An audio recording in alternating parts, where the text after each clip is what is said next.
আসসালামু আলাইকুম। দেখতে পাচ্ছ একটি লাইব্রেরি, ছোট্ট একটি লাইব্রেরি। এখানে একবার নীরব জায়গা, যেখানে মানুষ নেই এবং মানুষ আসে ঘোরার জন্য। তাদের জন্য কিন্তু এই ব্যবস্থাটি করা হয়েছে।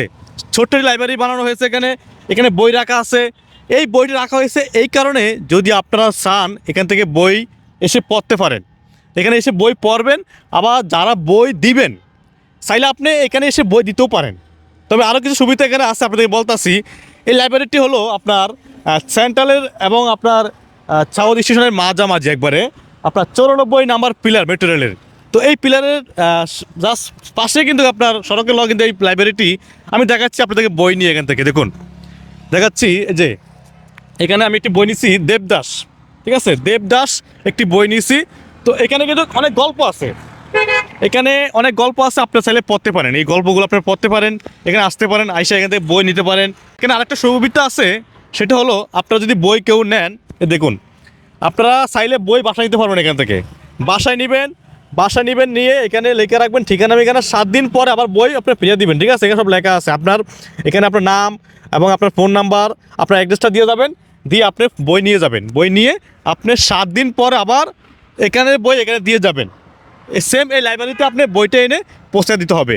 তো আসলে এটি খুবই একটি ভালো উদ্যোগ নিয়েছেন। এটি উদ্যোগ নিয়েছে সিয়াব ভাই, উনি ঢাকা ইউনিভার্সিটির ছাত্র। আসলে উনি বর্তমানে এখানে এই উদ্যোগটি নিয়েছে এই কারণে, এখানে কিন্তু আপনার মানুষ আসে ঘোরার জন্য, তবে এসে অলস হয়ে যায়, অলসতা সময় পার করে যে আসলে কী করবে। তো সেই জন্য কিন্তু এই উদ্যোগটি নিয়েছে, এখানে লাইব্রেরি দিয়েছে। আপনি চাইলে এখানে এসে বই পড়বেন এবং বই পড়ে বই আবার চাইলে আপনি দিয়েও যেতে পারেন এবং চাইলে এখানে নিয়েও যেতে পারেন। আপনি নিয়ে কিন্তু আবার একবার নিতে পারবেন না, আপনি নিয়ে 7 দিন পর আবার বইটি এখানে দিয়ে যাবেন। তো এই উদ্যোগটি আপনাদের কাছে কেমন লেগেছে জানাবেন কমেন্টে অবশ্যই। আবার আমাদের এই ভিডিওটি ভালো লাগলে অবশ্যই আপনারা শেয়ার করে দিবেন। এবং ছোট্ট একটি লাইব্রেরি আপনাদেরকে দেখাচ্ছি, আরও কিছু বই এখানে আপনাদেরকে দেখুন। এখানে কিন্তু আরও বই আছে, গাইড আছে, আপনার বড় বড় আপনার গাইড আছে, বই আছে, নোট বই আছে, হ্যাঁ, কবিতা আছে, গল্প আছে, গল্পের বই আছে। চাইলে আপনারা যখন যেটা লাগে আপনারা দেখতেছেন সব কিছু এখানে আছে, দেখছেন। তো আসলে আপনার যেটা প্রয়োজন হয়, যেটা আপনার প্রয়োজন সেটা আপনি পড়তে পারবেন এসে, সেইটা আপনি এখানে নিতে পারবেন। আপনার চাইলে আবার বই বাসা থেকে এনে এখানে রাখতে পারেন।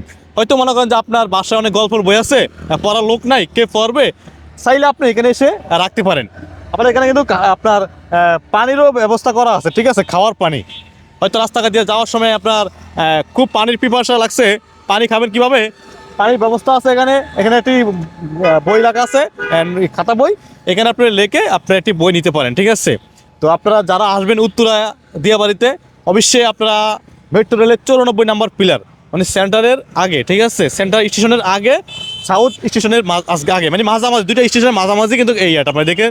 আমি কিন্তু আসছি এখন উত্তরা দিয়াবাড়ি মেট্রো রেলের স্টেশনের, 2 স্টেশনের মাঝামাঝি। ঠিক আছে, মেট্রো রেলের নিচে, স্টেশনের ব্রিজের নিচে। তো আপনারা আসলে এখানে পাবেন। আপনারা এই ছোটো লাইব্রেরিটি আপনাদের কেমন লাগছে, এবং ভালো লাগলে তো অবশ্যই লাইক, একটি শেয়ার অবশ্যই হবে, কারণ আপনাদের কাছে এই জিনিস তুলে ধরছি এই কারণে আমি, কারণ এটি ভালো লাগার জিনিস। এরকম লাইব্রেরি কিন্তু কোথাও আমি দেখিনি, নীরব জায়গা, মানুষ নাই, কেউ নাই, কার লেগে লাইব্রেরি করছে। অবশ্যই এখানে মানুষ আসে ঘোরার জন্য, তবে এসে তাদের জন্য এই লাইব্রেরিটি করা হয়েছে। আপনারা আসলে দেখতে পারবেন উত্তরা দিয়াবাড়িতে এই লাইব্রেরিটি।